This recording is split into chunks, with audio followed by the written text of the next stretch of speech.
Sriram chits, Shriram life insurance సంస్థలు ఉద్యోగులు, ఏజెంట్లు నకిలీ డాక్యుమెంట్లు, నకిలీ సంతకాలతో మోసం చేశారని దుగ్గిరాల పోలీస్ స్టేషన్లో ఫిర్యాదు చేశామని హైకోర్టు న్యాయవాది చైతన్య, బాధిత ప్రభుత్వ ఉద్యోగి ఆరోపించారు. ఈ మేరకు మంగళగిరి ప్రెస్ క్లబ్లో వారు శనివారం మీడియాతో మాట్లాడారు. రీసెంట్గా 2021లో మా అక్క శ్రీరామ్ చిట్స్లో ఒక చిట్ వేశారు. అది 2023 వరకు కంటిన్యూ అయింది. అది 40 నెలల చిట్. నేను, నా ఫ్రెండ్స్, గవర్నమెంట్ ఎంప్లాయీస్ ఎవరైతే ఉన్నారో మేమందరం దాని షూరిటీలుగా ఉన్నాం, ముగ్గురు. అయితే 30 నెలలు అయిపోయిన తర్వాత శ్రీరామ్ చిట్స్లో ఏదో ఇన్సూరెన్స్ టార్గెట్ ఉందని నాకు ₹1,00,000 అడిగారు. నేను గ్యారంటీగా ఉన్నాను కాబట్టి ఆ ₹1,00,000 నేను పంపించిన తర్వాత నా సంతకాలు ఫోర్జరీ చేసి వాళ్ళే ఇన్సూరెన్స్ చేశారని నాకే ఇన్ఫార్మ్ చేశారు. అప్పుడు మా అక్కని మధ్యలో ఈ చిట్ యొక్క ప్రైజ్ మనీ రిలీజ్ చేయడానికి 8 లక్షలు ఫిక్స్డ్ డిపాజిట్ అడిగారు. ఆ ఫిక్స్డ్ డిపాజిట్ అడిగిన డబ్బులను కూడా ఇన్సూరెన్స్ చేశారేమో డౌట్తో నేను అడిగినప్పుడు నా పేరు మీద, మా సిస్టర్ గారి పేరు మీద, నేనైతే షూరిటీని, తను చిట్ మెయిన్ హోల్డరు, మా ఇద్దరి పేరు మీద వితౌట్ సిగ్నేచర్స్, కేవైసీ, మొబైల్ నెంబర్లు, అడ్రస్లు మార్చేసి యూజ్లెస్ అంటే పనికిరాని లైఫ్ ఇన్సూరెన్స్లు చేశారు. దానివల్ల మాకు ఎటువంటి ఇన్ఫర్మేషన్ లేదు, బాండ్లు కూడా మాకు ఇవ్వలేదు.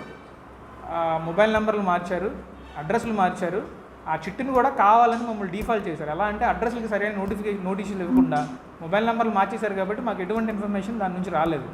నేను దాని గురించి ఆల్రెడీ ఎఫ్ఐఆర్ దుగ్గిరాల పోలీస్ స్టేషన్లో కంప్లైంట్ ఇచ్చాను. ఇదంతా శ్రీరామ్ చిట్స్లోను, శ్రీరామ్ లైఫ్ ఇన్సూరెన్స్లో జరుగుతున్న పెద్ద ఫ్రాడ్. 8 లక్షలు 4 సంవత్సరాల నుంచి ఇదే జరుగుతుంది. ఆ బాండ్లు కానీ, ఆ మెడికల్స్ కానీ, వాళ్ళు చేసిన సంతకాలు కానీ, వాళ్ళు సబ్మిట్ చేసిన డాక్యుమెంట్స్ కానీ అన్నీ ఫ్రాడ్గా సబ్మిట్ చేసి ఆ బాండ్లు కూడా వాళ్ళ దగ్గరే పెట్టుకొని అకౌంట్ నెంబర్స్ కూడా మాడిఫై చేసేసి వాటిని లైఫ్ ఇన్సూరెన్స్లు చేశారు. ఇలాగా సిస్టమేటిక్గా ఫ్రాడ్ చేసి నేను ఆ డీజీఎంకి, శ్రీరామ్ చిట్స్ లైఫ్ ఇన్సూరెన్స్ కూడా నేను మెయిల్స్ పెట్టాను, వాళ్ళకి అంబుడ్స్మెన్ కూడా కంప్లైంట్ పెట్టాను. ఎటువంటి రెస్పాన్స్ రాకపోగా నన్నే మీరే తప్పు చేశారు, మీరే సంతకాలు పెట్టారని చెప్పారు. సో నేను అది పోలీస్ స్టేషన్లో నా దగ్గర ఉన్న ఎవిడెన్స్లన్నీ దుగ్గిరాల పోలీస్ స్టేషన్లో సబ్మిట్ చేశాను. సంతకాలు, సిగ్నేచర్సే ఫ్రాడ్ అంటే ఫోర్జరీ చేసేసి వాళ్ళకి ఇన్ఫార్మ్ చేయకుండా లైఫ్ ఇన్సూరెన్స్లో వాళ్ళకు వచ్చే కమిషన్ల కోసం, వాళ్ళకు వచ్చే బెనిఫిట్స్ కోసం, ఆ టార్గెట్లు రీచ్ అవ్వడానికి నా సంతకాలు, మా అక్క సంతకాలు ఫోర్జరీ చేసి దాని నుంచి వచ్చే బెనిఫిట్స్ అంతా వాళ్ళు తీసుకొని పనికిరాని ఇన్సూరెన్స్లో అంటే దాన్ని నేను వెళ్ళి ఆ క్లెయిమ్ చేయడానికి మొబైల్ నెంబర్ నాది కాదు, నామినీ నాది కాదు, సిగ్నేచర్ కూడా నాది కానప్పుడు అవి నేను తర్వాత పే చేసుకోవడానికి కూడా నాకు ఇన్ఫర్మేషన్ లేదు. తర్వాత దాన్ని ఎక్స్టెన్షన్ ఎవ్రీ ఇయర్ దాన్ని నేను పే చేయాల్సి ఉంటుంది లైఫ్ ఇన్సూరెన్స్. అది కూడా కట్టకుండా, చెప్పకుండా, ఎటువంటి ఇన్ఫర్మేషన్ ఇవ్వకుండా మమ్మల్ని మోసం చేశారు.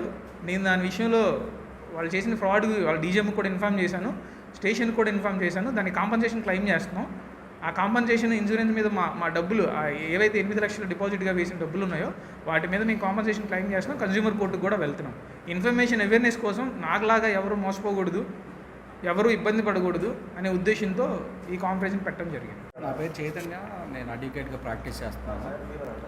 ఇది శ్రీరామ్ ఇన్సూరెన్స్లో ఫ్రాడ్ జరిగిన మాట అయితే వాస్తవం. ఇది అప్లికేషన్లో ఈ లలితాకర్ అనే వ్యక్తి